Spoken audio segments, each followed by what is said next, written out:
আজকে আমি রিডা শুটকি ভুনা করব। এটা একটা ভাইয়ার অনুরোধ ছিল যে আপু আপনি একটু আমাকে শুটকি ভুনা দেখাবেন। তো আমি অনেক ধরনের শুটকি ভুনাই করেছি, এর আগেও ভিডিওতে দিয়েছি।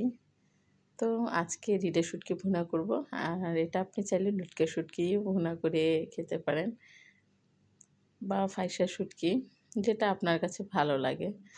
তারপরে একটা কড়াইয়ের ভিতরে তেল দিয়ে পেঁয়াজ রসুন টমেটোগুলো খুব সুন্দর করে ফ্রাই করে নেব। তারপরে শুটকি দিব। এই তো আমি শুটকি কিন্তু খুব সুন্দর করে ফ্রাই করছি। হলুদ মরিচ ধনিয়া সব কিছু একসাথে দিয়ে একটু তেলে ভাজা করে নিয়ে হালকা পরিমাণে পানি দিয়ে খুব সুন্দর করে মশলাটাকে কষিয়ে নেব।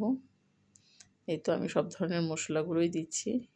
এরকম করে দিয়ে ভাইয়া আপনি রান্না করে খেয়ে দেখবেন, অনেক মজা হবে আর তৃপ্তি সহকারে ভাত খেতে পারবেন।